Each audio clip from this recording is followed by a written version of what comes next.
Magandang araw mga bata. Ngayon ay tatalakayin natin ang aralin tungkol sa mga alituntunin ng aking pamilya.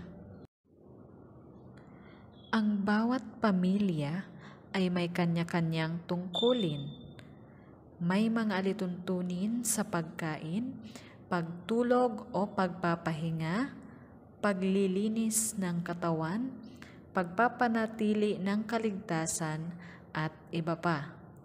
Ang pagsunod sa mga tuntunin ay bahagi rin ng papel at tungkulin ng mga kasapi ng pamilya. Mga alituntunin sa pagkain. Hindi tayo dapat magsayang ng pagkain. Kumuha lang ng pagkain kayang ubusin. Masusustansyang pagkain ang ating piliin. Iwasan natin ang pagkain ng junk food. Mga alituntunin sa pagtulog o pagpapahinga. Makabubuti sa bata ang 8 oras na tulog. Iwasan mong magpuyat lalo kapag may pasok upang sa eskwela ay hindi ka inaantok. Mahalaga ito upang katawan ay lumusog. Mga alituntunin sa paglilinis ng katawan. Maligo araw-araw upang katawan ay luminis. Pagkatapos ay magsuot ka ng damit na malinis. Huwag ding kalimutang magsipilyo ng ngipin, magsuklay, magpulbo at sarili ay ayusin. Alituntunin sa pag-iingat para sa kaligtasan. Huwag maglalaro ng apoy at posporo. Maaaring pagmulan ng sunog ito. Iwasan din ang mga matatalim na bagay o kutsilyo. Baka mga ito'y makasakit sa iyo o sa kapamilya mo. Sa bahay, di dapat magpapasok basta-basta ng mga taong di mo naman kakilala. Tawagin mo ang mga nakatatanda sa pamilya para sila ang kumausap sa di mo kilalang bisita. Maging maingat din sa mga bagay na nakalalason. Suriin muna bago kumain o uminom. Mga kemikal na pwedeng makasama, dapat nakataas para di maabot ng mga bata. Iwasang magpadulas sa may hagdan. Sa loob ng bahay, huwag maghabulan. Huwag maglagay sa tainga ng maliliit na bagay. Maging masunurin at huwag magpapasaway. Iba pang alituntunin sa bahay. Ang ating mga kapamilya ay igalang at mahalin. Mga payo at utos ng magulang ay dapat nating sundin.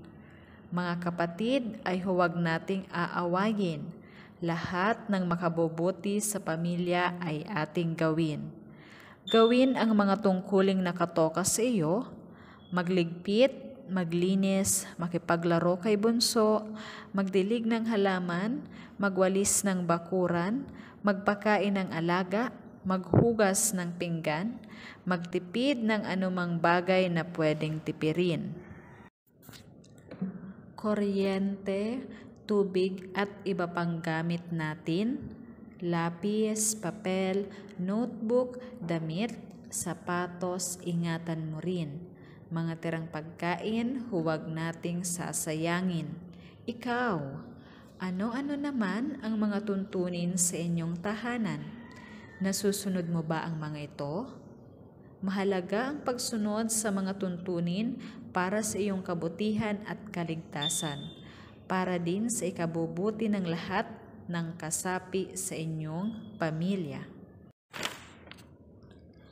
Para sa inyong unang gawain, ano-ano ba ang mga alituntunin o rules sa inyong pamilya? Sumulat o magsabi ng tig-isang alituntunin para sa bawat kategoryang nasa kahon.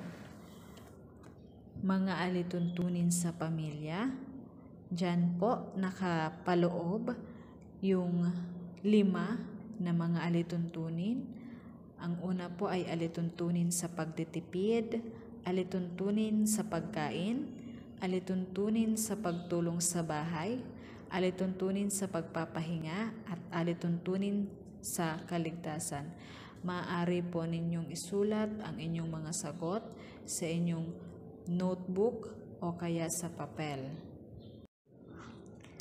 At para naman sa inyong ikalawang gawain, ikaw ay isang batang artist. Bubuo ka ng isang placard na nagsasabi sa kahalagahan ng pagsunod o pagtupad sa tuntunin at tungkulin. Maaari mong guhitan o lagyan ng dekorasyon ang iyong poster at kulayan ng gusto mong kulay. Maaari kang gumamit ng Oslo paper na ididikit mo sa karton at lalagyan ng patpat para sa bubuing placard.